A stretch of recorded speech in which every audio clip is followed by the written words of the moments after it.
Hi everyone, welcome to Appliance Advisors. I'm Francesco, joined as always by my co-host Dennis. Today we're going to ask the question, is self-cleaning bad for my oven? Or really, the question we got on our customer service side, why is the self-cleaning breaking my oven? So maybe you can help answer that. Yes, brought to our own resident expert, Jen G, today when I asked her, give me some topics you struggle with a lot. And it just resonated because we get it on the sales side too. Definitely. So self-cleaning, really, what is self-cleaning in a nutshell? Self-cleaning is a max temperature, putting your broil on, your bake element on raw high, and incinerating any dirt, grime, grease that's in the oven that is spilt over the time. That's the concept. Why people wonder if it's good for your oven or does it break my oven or why is it always breaking my oven is because that's just what it's doing. It would kind of be like driving your car full bore, full throttle with that gas pedal to the for a very long period of time. Something might give. You're really taxing everything in that oven. And so much so that we will even push out before the holidays, we'll push out to them, hey, be really, really careful and make sure that you're not doing these types of things right before a holiday or a big party or something like that, because that invariably taxes your oven. You might have a service call and we might not be able to get there. So that's where it comes from. It's coming from just the fact that it's abusing the oven in the moment. And many times you use it and it's fine, but it does have a very high incidence of repair, particularly in even older stoves.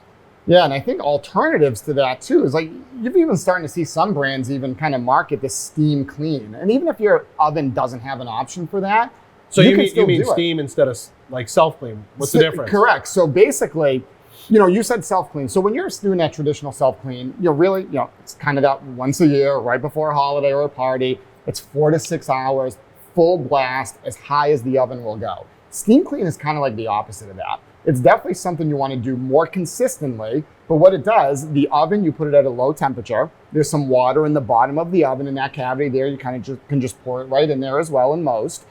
And really that low temperature just does that. It causes that water to turn to steam. That steam loosens up any dirt or grime that's kind of built into that oven cavity. Now you definitely still have to go in there afterwards, maybe scrape it out a little bit, but the steam has loosened that. It's very gentle on the oven again because it's really at a lower temperature than what you would normally cook at. 212, 250 degrees, somewhere around there to get that steam. So you don't need to be at a high temp. Again, you want to do it more frequently, more often.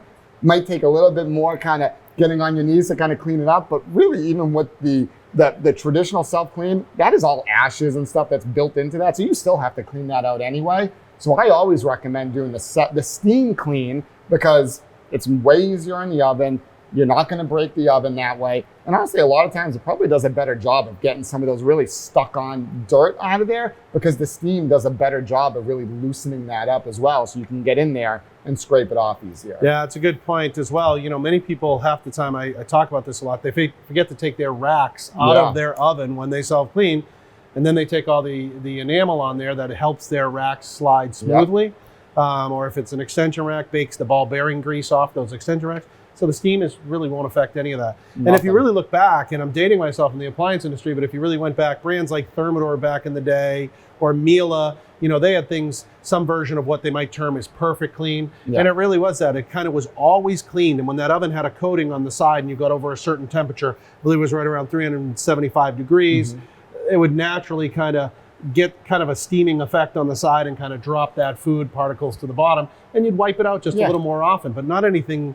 You're not scrubbing. Right, exactly. Like you said earlier, either when you do a self-clean, if you look at the bottom, it's ashes. You're down there wiping it out, and then you still have some grease you have to make. So either way. Steam clean, I'm a big fan of. I think we definitely see way less service, but that's where it comes from. That's where it comes from. Pro tip, we talked about steam cleaning. What's another appliance in your kitchen that you would never think of self-cleaning or cleaning with steam? It is a microwave. Okay. So, right? So microwaves. If you're my kids, you might put SpaghettiOs on high and just whatever. And mom and dad will clean it up later. And you're like, it's probably in my microwave right now. So what I've picked up over the years is you might get a small bowl of water. Cut a lemon in half, put it in that bowl. Turn that microwave on high for about 10 minutes, and that really gets really hot. That lemon does two things: deodorizes, but also cuts the grease. And it steams the whole inside of your microwave. You wipe it out and you're done. There you go. Clean, smelling good. Here we go. Perfect tip. That's all I got. So don't ask for another one. Last PSA, really from our customer service team and our technicians, do not self-clean your oven before you have some major holiday or party. Yeah, if you're gonna a month in advance, please give us a chance to come and fix it. Exactly. So, all right, that's it for today. Thank you. And don't forget to follow us on social media for appliance tips and updates from Yale Appliance. Your feedback is what shapes our series. Like what you saw, give us a thumbs up, share it with your friends, and drop your thoughts in the comments below. We love hearing from you. Stay informed and inspired on all your appliance needs. This is Appliance Advisors signing off.